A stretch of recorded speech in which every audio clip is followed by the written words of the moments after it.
Hey guys, welcome to the video. Today I'm going to be doing a flip through of the Budget by Paycheck workbook from the Budget Mom. This is in the new small size, which is new for this year. It's new for her shop. So if you want to see everything that's in here and kind of hear my initial thoughts and plans on how I'm going to use this, then just keep on watching.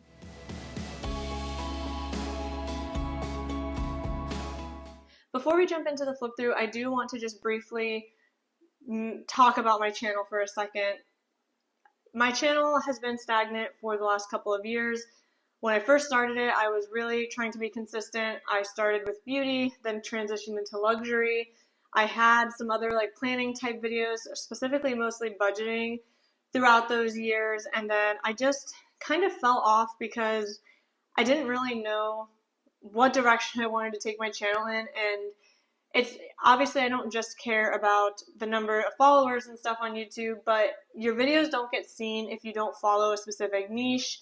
I love luxury goods, but unfortunately I can't afford to buy them all the time enough to sustain a channel on that type of content. And in the past I have done budgeting videos. I do plan to post an entire kind of where I've been, what I've done, where I want to go in terms of budgeting. If that is posted before this, I will link it down below. Regardless of whenever I post it, it might come after this. I will have it linked below in case you want to jump into that. I intend to start a new money makeover series just because I've done a lot of reflecting and trying to make positive changes that I do want to discuss and kind of share and document. I do still want to have my channel focus on just general content. There may be times when I have luxury items to review. I actually do have some newer items in my collection from the last 2 years that I haven't done videos on that I would still like to do videos on. Maybe do declutters or sharing some home projects. I don't want to, put myself too tightly into a box, but I think one of the focuses will be recurring budgeting content because that is a huge focus in my life right now. So needless to say, if you want to stick around, I would really appreciate it if you subscribe. I am going to try to be more regular with my channel now moving forward. I really want to build a community of people that I can chat with about different things that I'm into and just have that community, and you might be into the same things and just want to chat about those things. That's one of the things I did love about posting luxury videos. I did get to talk to other people who watched my videos that also had a love for luxury. So that is kind of the gist. We are going to go ahead and start the flip through. Now this, as I mentioned in the intro, this is the small size. It is comparable to an Erin Condren 7x9 life planner. I was really excited when she announced that she was coming out with a smaller size. I did own her full-size workbook several years ago. I'll admit I did not stick with it. I ended up giving that to my mom after 2 months. I didn't use it. But I do want to give her system a try because I do follow zero-based budgeting. That is the concept that I do. I do a lot of it digitally, but I'll be honest with you, I don't really, finally track my expenses and things like that, which is what I really want to do and what I intend to show on my channel. I will not be showing my full budget in terms of my income and all my bills, but I do want to talk about, progress on savings goals and tracking my expenses and seeing how I can rein some of those things in, because I know with my what I call variable spending, so groceries, gas, eating out, things like that, I'm definitely not as careful as I probably should be, and maybe don't always make the best decisions and often go over in those categories. So that's why I really want to focus on that with this. So I was really happy, long-winded to say, I was really happy when she mentioned that she was coming out with a smaller size. I did feel like the big size was huge. Not that I'm going to be carrying this around. It will be living at my house, but I just like this more compact size. Now, I also did get in my package a sticker that says "Love in a Budget are all you need," which I think I'm going to go ahead and stick this maybe on the inside. And then because I pre-ordered, the first however many orders that she got for pre-order got a free cash bank teller slip sticky pad. Now, this will last someone for eternity, but I actually do not do cash spending. I do everything on a credit card because I like to earn points for travel. I do pay for a lot of me and my husband's travel with points. I love earning the points, finding the deals. Like, it's just something that I really enjoy. So I won't be using these. I'm not sure exactly. I do sometimes, very rarely, have to take cash out, for gifts and things like that. So I could see this becoming handy at various points, but not for actual cash envelopes. I might also ask around if anybody I know follows the cash envelope system, but I don't think so. So I still thought this was a really nice freebie though. And like I said, if you are somebody that uses the bank slips, this will last so long. Okay, let's actually jump into the flip through now. So the cover is actually removable and changeable. She did have a couple cover options that you could buy. The planner only comes with this one. I do sort of wish that she would have had the different cover options, as like you could just buy your planner with the cover you want. However, I'm sure from a business standpoint, having the additional covers for purchase makes more sense. I'm not judging her for that at all. I do like this cover. I was really tempted to buy the smiley face cover because my Erin Condren for mid this year to the end of 2025 has a smiley face cover, and I just really liked it. But the more I thought about it, and this is something that I'm trying to do more now with purchases, I was thinking, what is the point of spending the extra money on a cover? Something that really doesn't matter. Like, I think this is pretty enough. I didn't need to spend the extra money on a cover, and then I would just have this extra cover sitting around anyway. And I'm really trying to be more mindful of when I'm making purchases and why, and trying to reduce the amount of stuff that I eventually will end up throwing away or having to declutter. So anyway, you can opt to buy other covers. Again, no judgment if you do. They are, the smiley face one I really liked. So, if you want to buy them, go ahead. She has it on her site. So, and I want to also mention, this is a pretty substantial cover too. I feel like it will definitely be very durable, will hold up for the whole year of using this.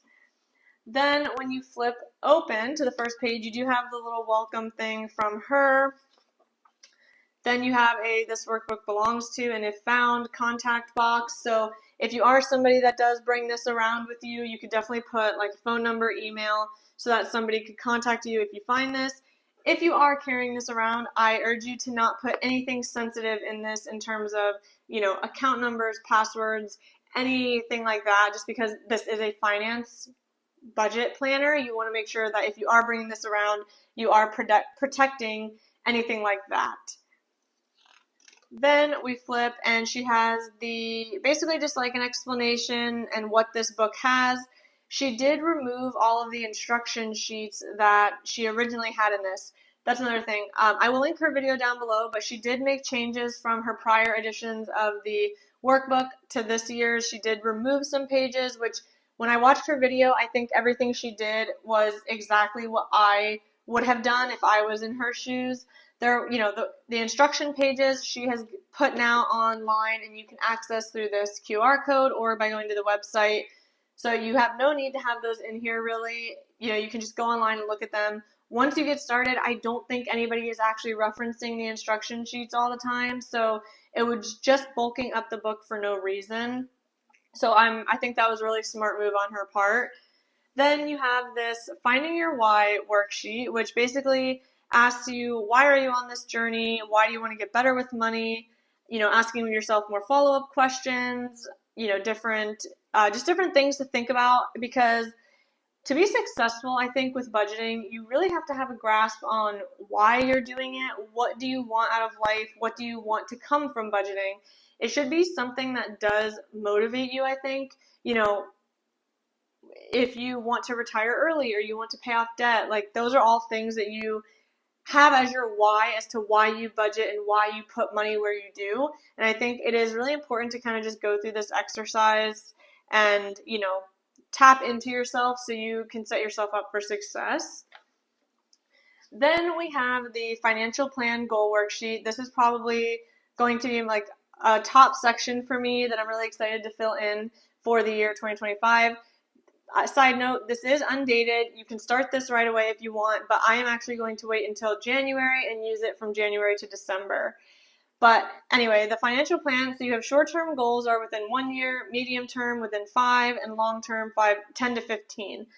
So you can basically put, goal description, the estimated cost, and the target date that you want to fulfill that goal. I think this is really awesome and really important, and you can use this with debt as well. I think it's not just for saving. So if you have, $10,000 of debt you want to pay off within 2 years, you can put that in the medium term goal, how much the estimated cost will be, and then the target date of when you want to get there. So the way I look at this, you could do like an estimated cost per month. So if you know you want to pay off $10,000 of debt in 2 years, you could just do 10,000 divided by 24 and put the estimated cost per month here and the target payoff date.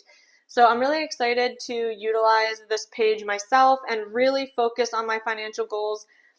In the past, as I will, talk about in my intro to my money series video, I really haven't been that focused. I definitely have prioritized, short-term instant gratification and haven't really thought a lot about, especially 10 to 15 years. Truly, I have not put a lot of thought into where I want to be in that time. And I know where I want to be long-term in life, but I don't really have the steps to get myself there. So I think that this is great for that.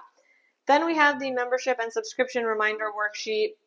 I probably won't use this too much. I think I do have a few different memberships and subscriptions, but not a lot. However, I do think this is really great because you can put down what you have. For example, Spotify is one thing that I hope to never have to get rid of. I have had Spotify for probably 8 to 10 years at this point. I've always had premium. I love it. I use it pretty much every day, so it is something that's worth it to me. I think what would be interesting too is to write down, I'm sure most subscriptions I would say are on a monthly basis. At least I think most of mine, all of them are monthly, and I don't even know if they have the option to be annual, but I prefer to do monthly anyway. But you could write down what is that annual cost? Even if you're paying monthly, what is it costing you annually? Because I think it is easy when you have these small monthly recurring charges, and if you have a bunch of them, it's easy to kind of ignore how much that's actually costing you per year. I think my Spotify premium is up to almost $20 a month now because I do have the family plan. So if you think about it in an annual sense, that's $240 a year that I'm spending on Spotify, which again, that is something that brings value to me, so I don't mind. But, how many of those things do you have that are adding up that maybe they don't bring value to you and you could eliminate them? So I think this is a good worksheet just to kind of go through and take inventory of all the different memberships and subscriptions you have and seeing what those things are costing you on an annual and monthly basis. Then we just have some cute little color in savings trackers. Don't know how much I'll use this. I'm not usually one that does the coloring in trackers, but maybe I will just to have that visual motivation. Then we jump into the yearly spending overview. Now I'm pretty sure this was in her prior editions, but she may have tweaked some things. I'm not 100% sure because I know she did remove some spending comparison sheets in the monthly section because you are tracking these things in this section. So I think she might have tweaked something here. But basically you have all 12 months, which this is in order of the year, January to December. But again, you can start this whenever. So if you started in November, you would just do November, December, and then jump to here to fill in the rest as the year goes on. But you have earned income, other income, and any savings you use that month, the different expense categories and how much you spent.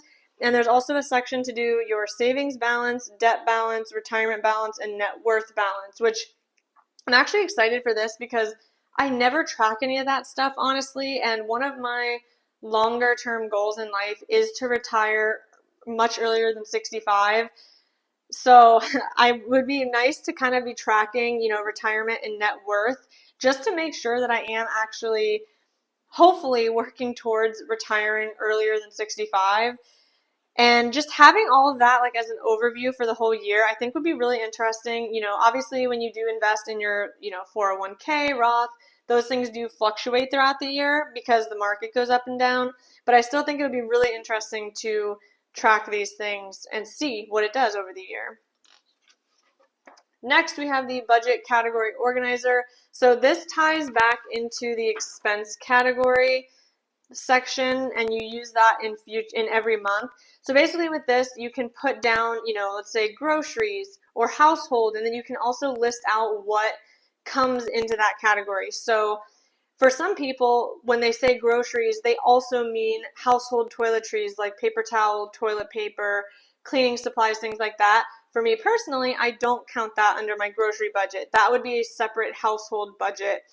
And then let's say you have miscellaneous. What counts as miscellaneous? They should be very rare occurring things. If it's a common recurring thing, you should have your own budget category for it.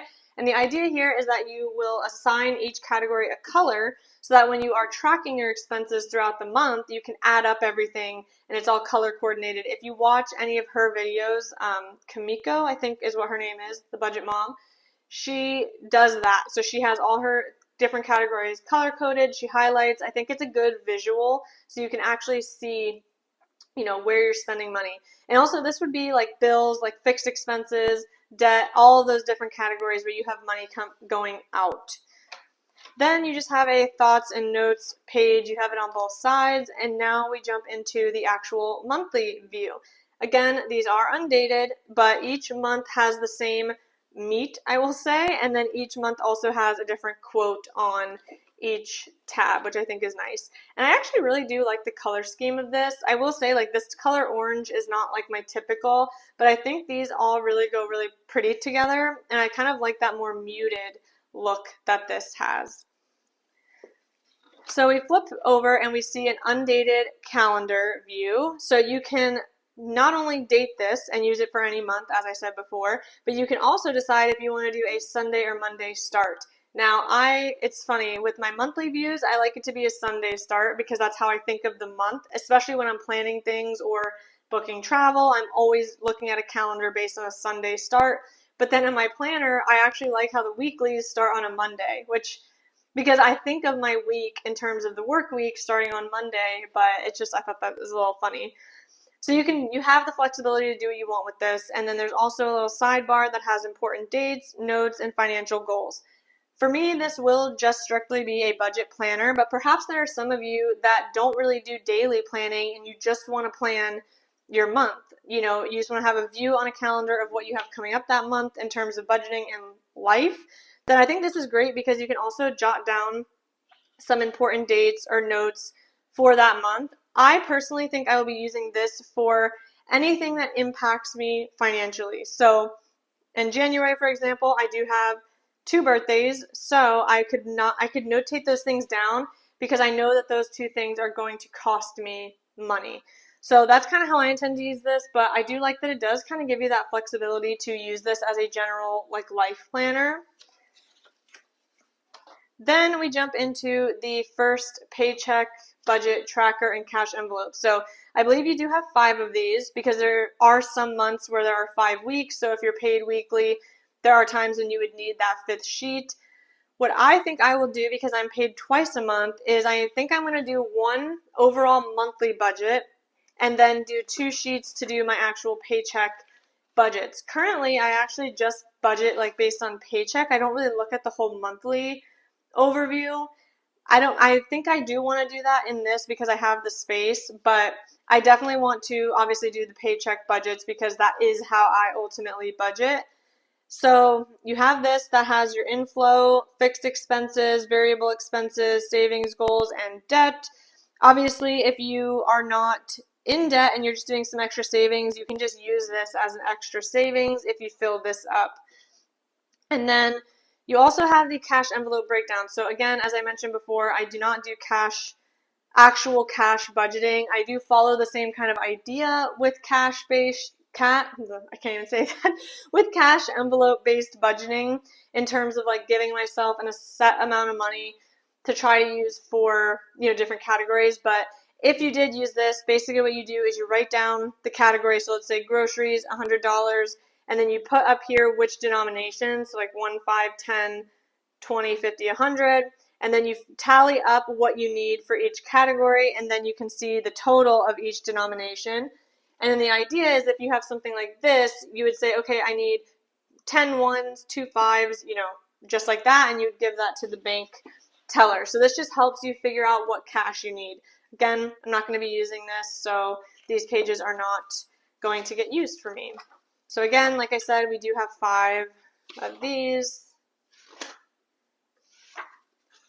Then we get into the expense trackers, and this is where I am wanting to share with my channel and filming, is doing expense tracking. So basically, you have your date, transaction, category, was it a withdrawal or deposit, and your ending balance. So this is where, again, that color coding comes in. So all of the budget categories you made here, as you're going through and adding these things. So let's say you go and get groceries, well, that falls under grocery category. Let's say you go get cleaning supplies, that falls under household, or however you decided you would have it.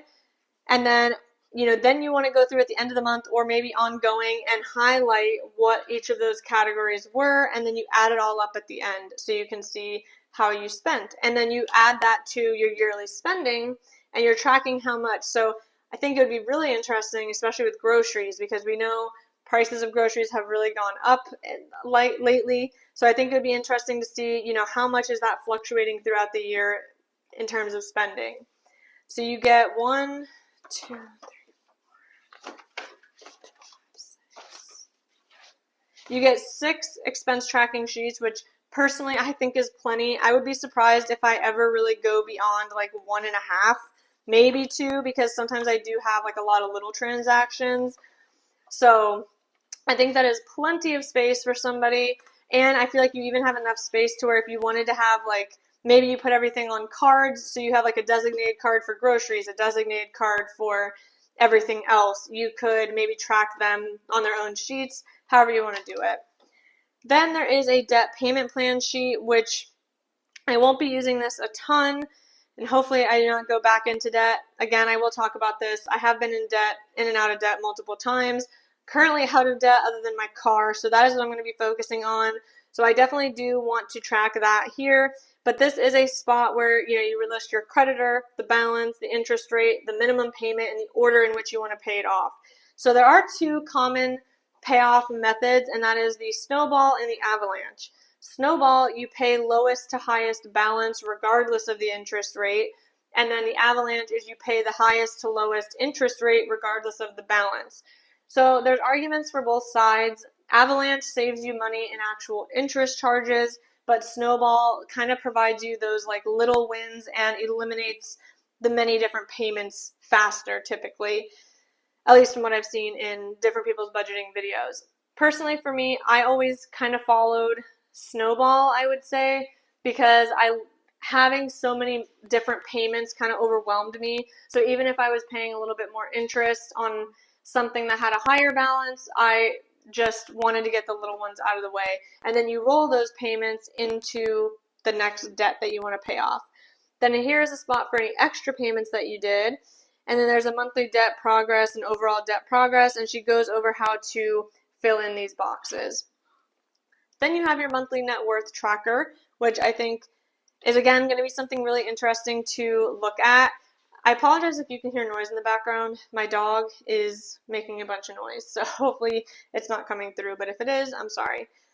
So anyway, you basically put in all of your assets, what the balance is, and then your liabilities and what the balance is, and seeing your total net worth, and if there was any change, and change in percentage. So again, she has the formula for how to calculate these. So I'm really interested to actually fill this in every month. I don't know that I have a ton to really put here. Like my only assets really are like my retirement accounts, I guess, and I don't really view my car as like an asset because it depreciates, but I guess it kind of is. Right now it's a liability because I owe money on it, but yeah. So anyway, then we flip to the monthly budget category breakdown. So this is where we look at our starting balance, which would be like anything you rolled over from the prior month, earned income, other income, savings used, and total monthly inflow. So personally, I usually do not, when I'm budgeting, like if I'm using something from my savings, I usually don't even count that in my budget. So like if I saved up for a trip, and let's say the trip happens in January, I'm not factoring those expenses into my January budget, but I guess that's kind of how she really does want you to do it. So like in January, for example, let's say I had a trip and I used $1,000 of savings. I would want to have that documented as part of my inflow and have those expenses jotted down here. So like for me, I might have a budget category that says vacation, and anything related to vacation would go in that budget category for that month. I don't know if I'm going to do it that way because like I said, I usually don't. If I saved up money for something specific, I'm not adding it to my monthly budget because I already have the money aside for it. But maybe I should look at it that way, so not sure. Then you do have a monthly meal plan. I do think I'm going to use this because grocery spending and, like I said, variable spending is one of those things I really want to focus on. So I think doing a monthly meal plan here would help me like stay on track with what I'm spending and just have a general plan. And I do always, I don't go to the grocery store, willy-nilly with no idea of what I'm going to make, but I do think it would be nice to have a spot to plan this out. Then you have a section for thoughts and notes, and then just a little question prompt. How can I improve my finances next month? So if there's something you maybe didn't do that you'd hoped, or you overspent somewhere, you can kind of just jot this down as a note to yourself, like, hey, we messed up on this month, but next month we hope to do better. So I do think that's also nice, just to, again, reflect on what you did. So then you have 11 more sections just like that, so I'm not going to go and flip through all of those. Let me just flip to the back because we do have a couple things here. So then at the end, she does give you stickers, and I'm really happy about this because something that I've fallen prey to is buying stickers for my planners for things like this, decorative stickers, date stickers, and I'm just really trying to avoid doing that. So I'm really happy that she does give you all of the stickers you need to actually date this planner, which I think is great. Then you have some just like appointment, important, pay bills, just some like decorative stickers as well. You do have the tab stickers so that you can actually date the tabs, which I think is great. And again, you can do it in any order you want. Some more date stickers, some more decorative stickers. And then you do have a little folder, double-sided, in the back, which I think is great because sometimes you might have things you want to hold on to, and you can do that in this planner. And that is it for the new Budget by Paycheck workbook by the Budget Mom. Again, this is the new small size. It is the exact same as the full size. Both of those editions have the same contents, but this is just slightly smaller. So if you enjoyed this video, please go ahead and give it a thumbs up. Let me know down below, are you going to be using this system, a different system? I'd love to hear what you plan to be doing for, the 2025 year. So I will see you guys in the next video. Bye.